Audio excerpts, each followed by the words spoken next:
Assalamualaikum warahmatullahi wabarakatuh. Alhamdulillah, wassalatu wassalamu ala rasulillah wa ala alihi wa sahbihi wa man walah. Di dalam bulan Ramadan yang penuh keberkatan dan kemuliaan, berlaku satu peristiwa yang sangat penting di dalam sejarah Islam, yaitu peristiwa nuzul Al-Quran.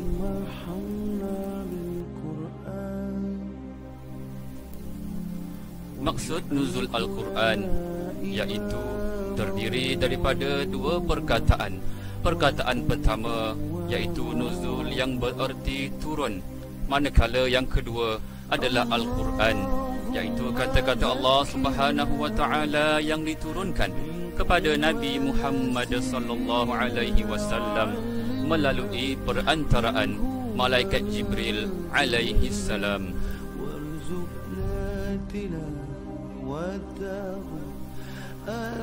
Al-Quran diturunkan pada 17 Ramadan yang disebut juga sebagai Lailatul Qadar atau Malam Qadar.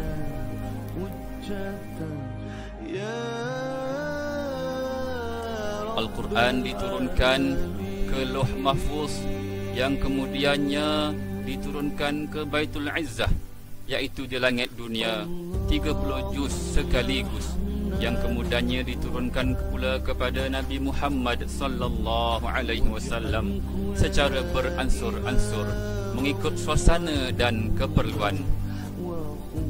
Firman Allah Subhanahu wa taala di dalam surah Al-Qadr ayat pertama yang bermaksud, sesungguhnya kami, yakni Allah, telah menurunkan Al-Quran pada malam Qadar.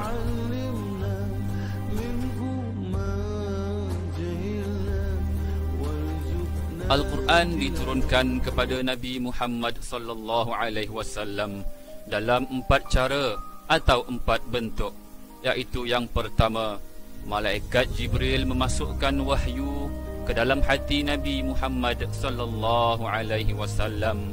Cara yang kedua pula, malaikat menampakkan dirinya kepada Nabi Muhammad sallallahu alaihi wasallam menyerupai seorang lelaki.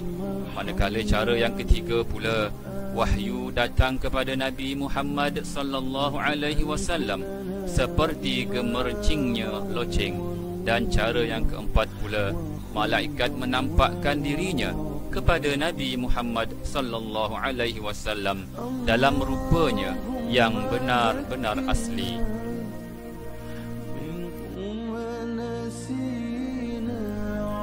Al-Quran yang diturunkan oleh Allah Subhanahu wa taala terdiri daripada 30 juzuk yang di dalamnya terdapat 114 surah, yang di dalamnya juga terdapat 6,236 ayat. Daripada 30 juzuk 114 surah ini, sebanyak 86 surah adalah terdiri daripada surah Makkiyah, yakni surah yang diturunkan sebelum Nabi Muhammad berhijrah ke Madinah. Dan di dalamnya juga terdapat sebanyak 4,613 ayat Makkiyah. Selebihnya pula, iaitu sebanyak 28 surah adalah terdiri daripada surah Madaniyah, iaitu surah yang diturunkan selepas Nabi Muhammad sallallahu alaihi wasallam berhijrah ke Madinah, yang di dalamnya juga terdapat sebanyak 1,623 ayat Madaniyah.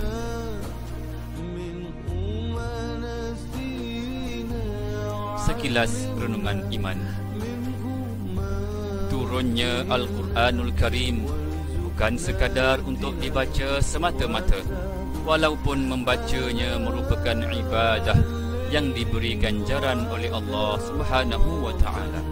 Tetapi turunnya Al-Quran adalah sebagai petunjuk dan panduan untuk diikuti dan diamalkan oleh manusia agar sejahtera dunia dan akhirat.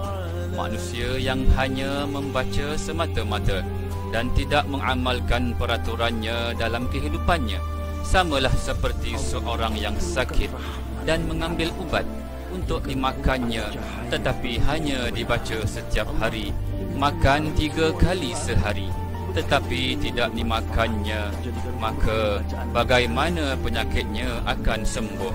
Jadikan Quran penerang, wahai Tuhan, penguasa semesta alam.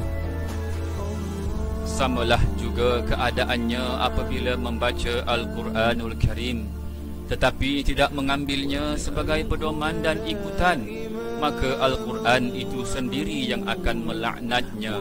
Ini dijelaskan dalam hadis Nabi Muhammad sallallahu alaihi wasallam. Berapa banyak orang yang membaca Al-Quran sedangkan Al-Quran itu melaknatnya. Mereka membaca ayat-ayat yang mengharamkan atau menghalalkan sesuatu, tetapi sebaliknya dalam kehidupannya mereka selalu menghalalkan sesuatu yang diharamkan oleh Allah Subhanahu wa taala dan mengharamkan pula sesuatu yang telah dihalalkan oleh Allah Subhanahu wa taala.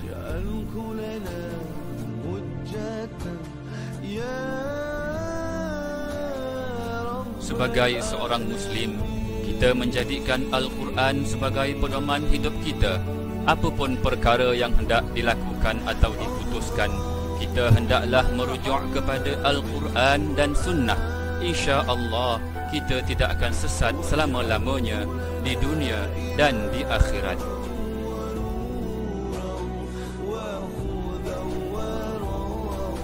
Nabi Muhammad sallallahu alaihi wasallam berpesan, "Aku tinggalkan kepada kamu dua perkara dan kamu tidak akan sesat selama kamu berpegang kepada keduanya, yaitu kitab Allah, yakni Al-Quran, dan sunnah Rasulnya."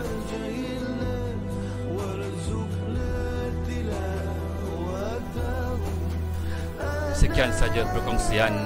Moga perkongsian ini dapat dimanfaatkan dan bermanfaat untuk diri sendiri. Sekian, terima kasih. Assalamualaikum warahmatullahi wabarakatuh.